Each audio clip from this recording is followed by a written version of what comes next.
Ito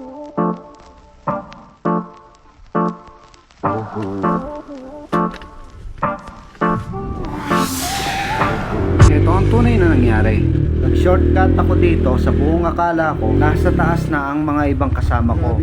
So humabol lang tayo dito kasi nga nagpalit tayo ng motor, galing pa ako ng Cristo Rey. Ang problema, pag akyat ko sa taas wala akong nakita. So ang ginawa ko, bumaba ako para salubungin at para mabidyohan ko sila.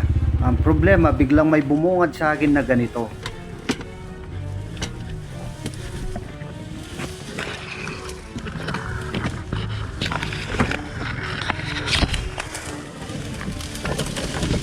Sa malaking bato na gumulong na galing sa taas at isang punong nakahiga at nakaharang sa daanan. So no choice tayo kung di babalik sa taas. Babalik mo ngayon. Pag-ikot pa lang ng motor, nasa 10 minutes na yata bago ko siya natanggal at naiharap pabalik. So nandito pa lang ako, sobrang pagod ko na at hinihingal. Sa isip-isip ko dito, paano ko kaya maiaakyat? Kaninang pababa pa lang, sobrang nahirapan na ako. Hindi naman kasi pumasok sa isip ko na babalikan ko pala ang dinaanan ko. Napapaisip nga ako dito, paano kung masiraan ako? Dinig ko kasi ang kadena, lumalagotok, mukhang may problema. Tignan nyo naman ang daan, kahit kabayo, mahihirapan.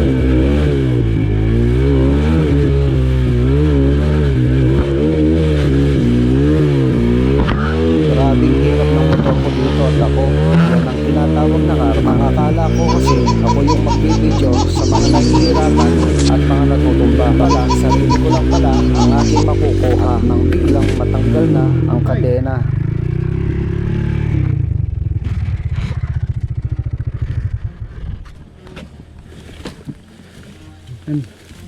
Alas talaga.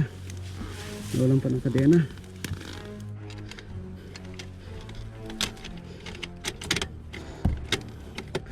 Haluang nga. Naibalik ko naman siya agad at pinagpatuloy ko na ang pag-akyat. Yun. Balik.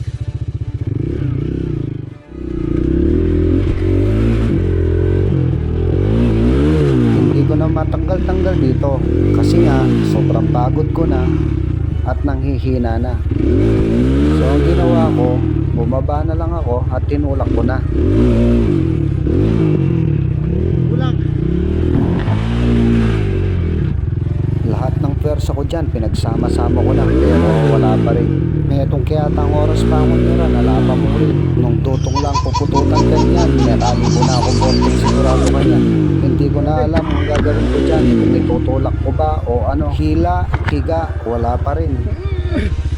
At nang bigla akong naisip na pwede ko naman palang buhatin at dalhin sa hindi madulas na parte. Nung start ko na at paalisin, bumalik na naman sa dati. Yan ang problema ng walang kasama. Kaya kayo, huwag kayong mag-try na mag-isa. So ayan, bumaba na naman ako dyan, binuhat ko ulit at ilalagay sa taas.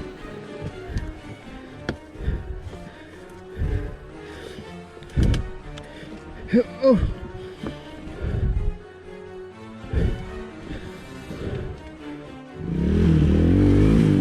At ayan, sa wakas, natanggal ko din. Grabing mga rats na yan, walang katapusan. Bumaba ako dyan 10 AM at nakaakyat na yata ako 1 PM na. So nasa 3 oras yata ako umaakyat dyan na mag-isa. At nasa 12 times yata dyan natanggal ang kadena. Oh my God. Aakyat lang ng konti, matatanggal ang kadena at maglalagay ulit ng kadena. Sa 3 oras ko yata dyan, wala akong ginawa kundi maglagay lang ng kadena. Wipit. Natin makuha dito. Para sa diretso. So kunin natin pakabila.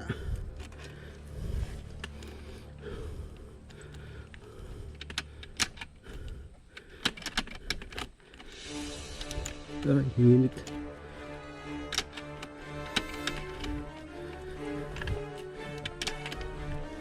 Dito natin ilagay kasi atras. Sana makuha. Yun. Thank you. Nung nailagay ko ulit, pinagpatuloy ko ulit ang pag-akyat.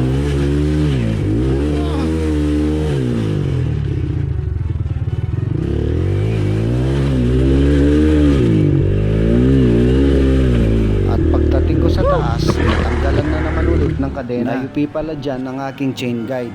Tinamaan ng bato at lumuwag din ang axle kaya gumagalaw na ang gulong. So hindi ko nga siya maayos-ayos kaya tumawag na ako ng rescue. Mabuti na lang nagtanong si Tologi kung nasan na kami. Sinabi ko nasa taas ako na 7-7, ako lang mag-isa at nasiraan ako. Naawa naman siya at pupuntahan daw ako. So ang ginawa ko, naghintay na lang ako. After 45 minutes at sa wakas dumating din siya.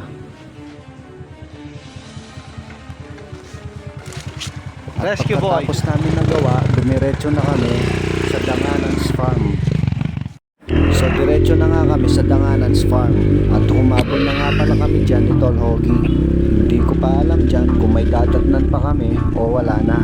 So sabi ng nakasalubong namin, nandyan pa daw yung iba. At ang problema, gutom ka na, mahihirapan ka pa. Yung nandun ka na at malapit ka na, mapapasabak ka pa. Yan ang nagiging problema pag tagulan na. Kahit saan ka mapunta, mapagpawisan ka. Kung may mga baguhan na sumama, sigurado ang masasabi nila, naputol na naman sila. Tingnan nyo naman ang eksena. Malapit ka na, parang malayo pa.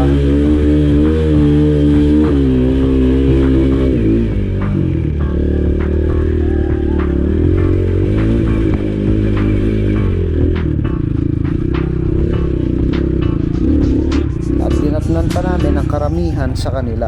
Pero ang mga pangyayaring ito hindi na namin nakita.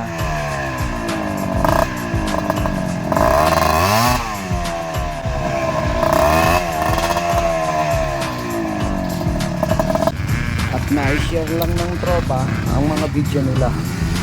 Shoutout nga pala paring Bernard. Salamat nga pala sa pag-video sa kanila.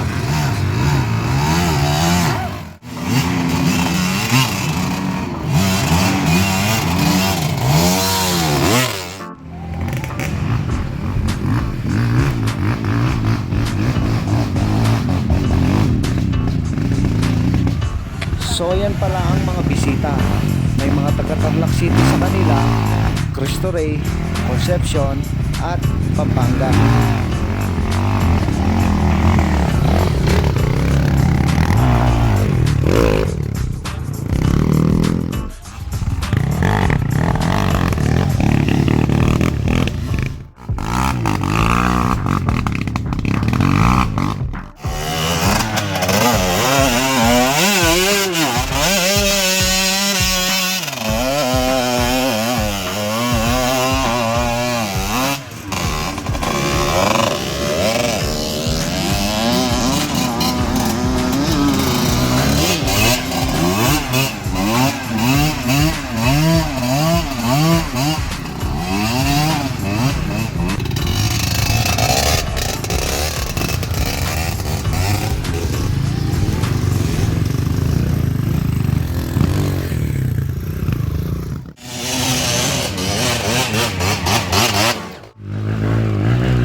Galing?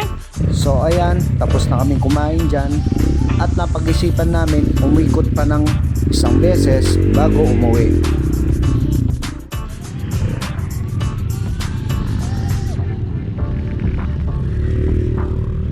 Magbibideo pala ako dyan para makabawi naman ako. Dahil nga napahiwalay ako at nabudol ko sarili ko.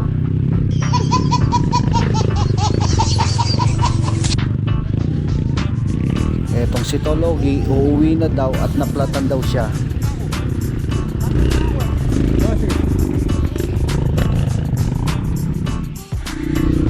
Ito pala yung bunga trail site.